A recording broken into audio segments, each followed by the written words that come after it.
xaflad lagu maamuusay laguna weyneynayay sanad guurada 57 ee ka soo wareegatay markii Soomaaliya ay ka xorowday gumaystihii shisheeyaha sidoo kalena ay midoobeen gobolladii waqooyiga iyo koonfurta Soomaaliya ayaa lagu qabtay caasimadda dalka Pakistan ee Islamabad.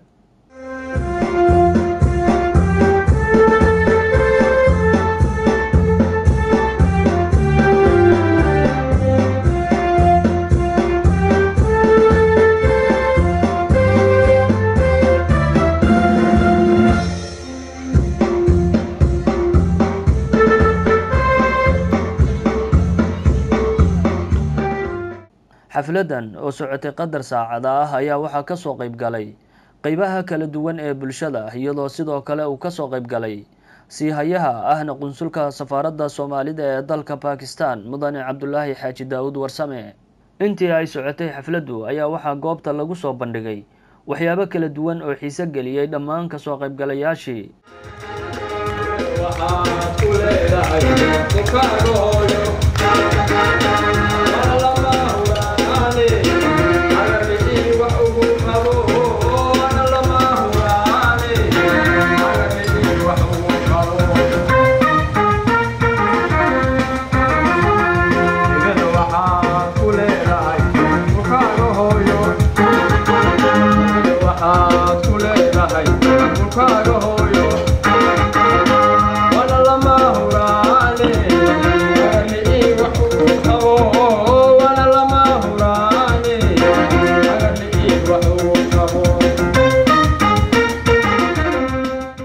waxaana mas'uuliyiinta goobta ka hadlay ku dheeraadeen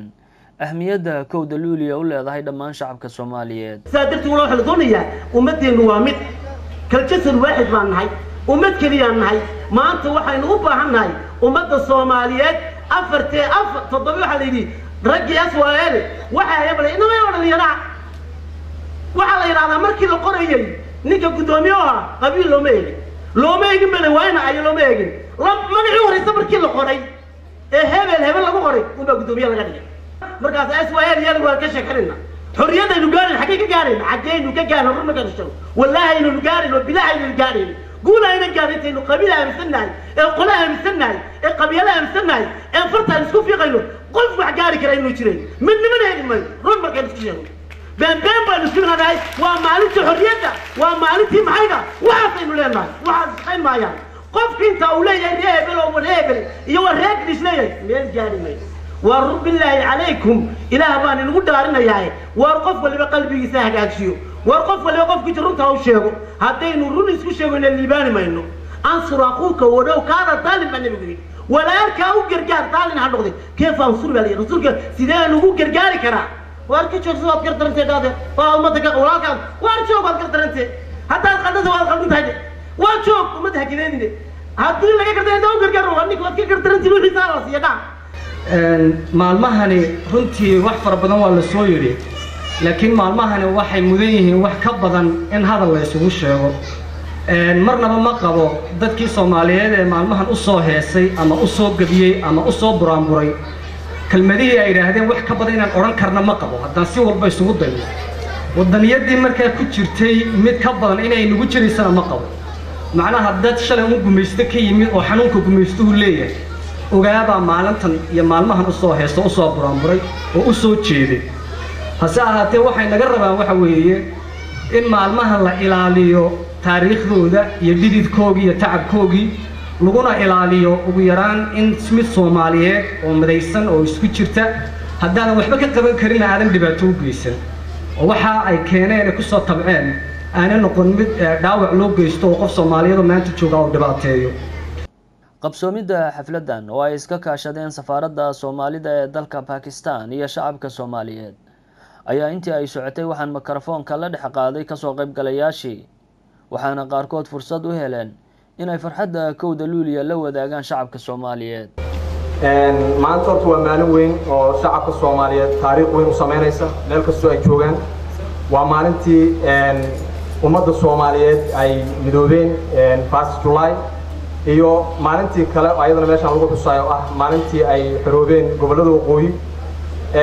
hadda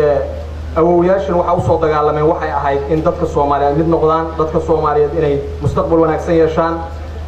qof kastoo nagala midna waxa la rabaa legacy-gaas inuu sii wado oo aan xaqiijino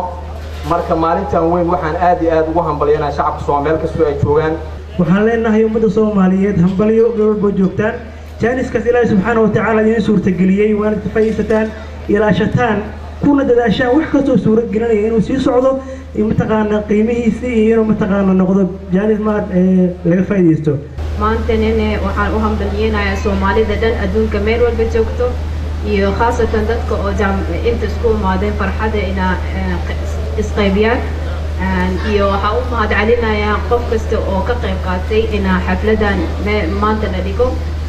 thank you very much. Thank you so much Somalian Hanul Action. Runtii waxaan aad iyo aad u jeclaan lahaa in ummadda Soomaaliyeed meel walba ay joogaan aan la wadaago guuradii ka soo wareegtay xubnimadii Soomaaliya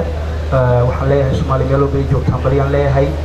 farxaduhu way bateen macnaha farxad kaliya maaha ciidii hadda ka soo baxnay waxaan nahay 26 Juun caawa dabaaldegayno 1 Luulyo marka warkan mid ku dheeranayo waxaan ummadda meel walba ay joogto Soomaaliya dadka ku hadla afka Soomaaliya meel walba joogaan waxaan wadaagaa farxadda ciidahan isbeestay waan islaamay sallallahu xafladan ayaa ahayd mid ka duwan xafladihii horey uga dhici jiray Pakistan waxaana wajiyada ka soo qaybgalayaasha ka muuqatay farxad iyo damaashaad iyagoo isugu hambalyeynayay sanad guurada 57 ee 1 Luulyo si kastaba ha ahaatee safaaradda iyo shacabka Soomaaliyeed ee dalka Pakistan waxay si wada jir ah hambalyada 1 Luulyo ugu direen shacabka Soomaaliyeed waxayna u rajeeyeen guul iyo horumar. Durraan Xasan, caasimadda Pakistan, Islamabad.